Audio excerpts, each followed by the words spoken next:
که د سری وینې په پڼو کې د جانان ولیدې طایف ستا د لار په کاڼو به خولې راشي که د سری وینې په پڼو کې د جانان ولیدې طایف ستا د لار په کاڼو به خولې راشي که مې په ویښه خواله نه راځي نو پاکه خدایه ماله د خیر دی په خوبونو کې د شپې راشي که د پرانستو یو شعر د زلمي واوره سر دریاب به د کچکوله رابهر شي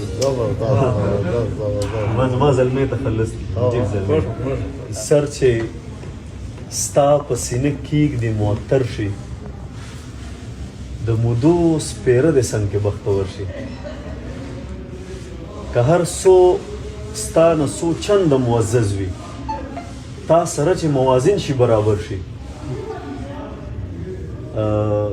توره شپه کې ورک معشوق شمس و قمر شي چې نظر ناګهانه په دلبر شي ستا د یاد خپس جسم مې خفي کړي په دې رنځ کې مختم چې سحر شي یو څوک ولې د خلوته را بهر شي سم دم خلک په ترپکو شي او تر شي ستا په اسم مې لبان مشک و عنبر شي چست و تان شي دلپذیر قند و شکر شي او چې مازغه مې ستا د فکر نه خالي شي په مثال د جیلخانې شي د سکر شي که د پرانستو یو شعر د زلمي واوره سر دریاب به د کچکوله رابهر شي زما زلمۍ ته خلص جیب زلمۍ زما سوال د مینه سره صرف په میم مې هم موجونه تر سینې راشي زړه ته په نوم د محمد مې حوصلې راشي زه به یې تاو کړم د مرۍ ځان به منصور کړم په دار که چرته مخې ته د یار زلفې خورې راشي هر ذره د هغه خاورې شي یاقوت و مرجان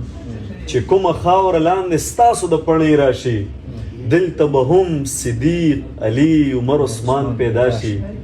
بس خو که یو ځلې جانان په دې کوڅې راشي که د سرې وینې په پڼو کې د جانان ولیدې طایف ستا د لار په کاڼو به خولې راشي که د سرې وینې په پڼو کې د جانان ولیدې طایف ستا د لار په کاڼو به خولې راشي که مې په ویښه خواله نه راځي نو پاکه خدایه ماله د خیر دی په خوبونو کې د شپې راشي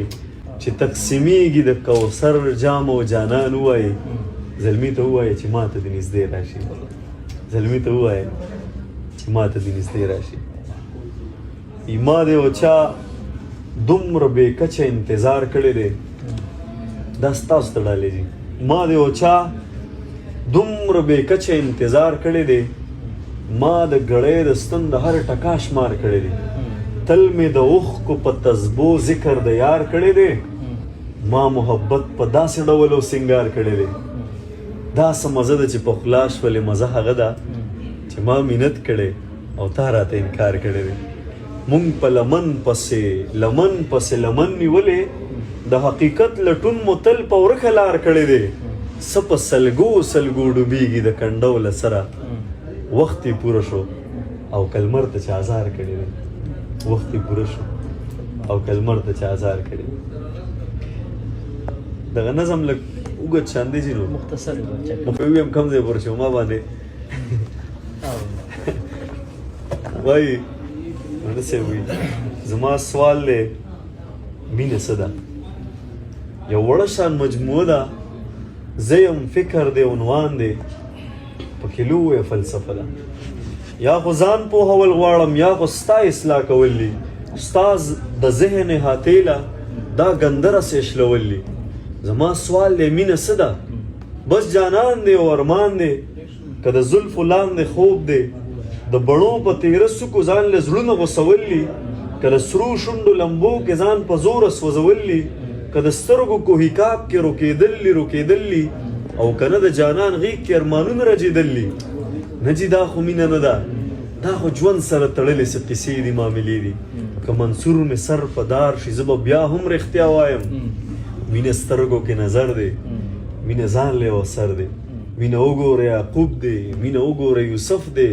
دلته مینې ته لږ پام کړه چې د مینې جدا کېږي د یوې مینې د سترګو بینا سترګې نابینا شي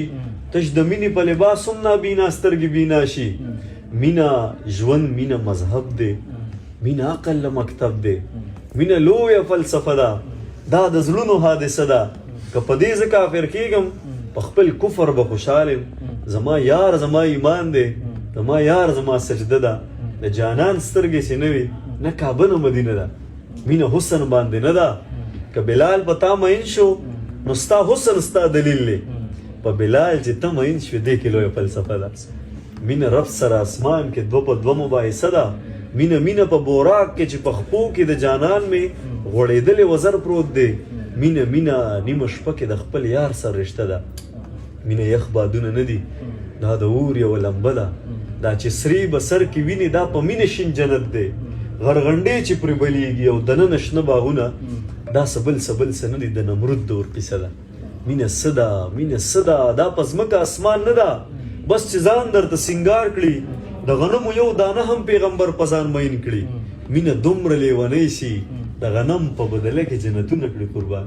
مینه ناز، مینه انداز دی، د موسی د جلال راز دی، د عیسی د حکمت نوم دی، د داود د نغمې ساز دی. مینه رنگ دی، مینه شړنګ دی، د خواجه د رباب تنگ دی. مینه جوړ د لاس ثبوت دی، هر کافر د دې ثبوت دی. مینه دومره ړوند احساس دی چې د تور کاڼي نه جوړ بوت پسری مینه سور کافر ته د هما واړه دنیا نه قدردان پروردگار.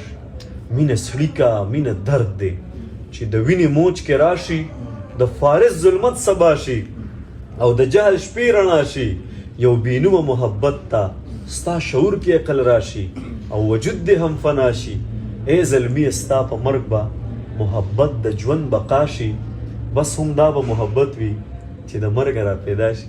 چې د مرګ را پیدا شي، چې د مرګ را پیدا شي.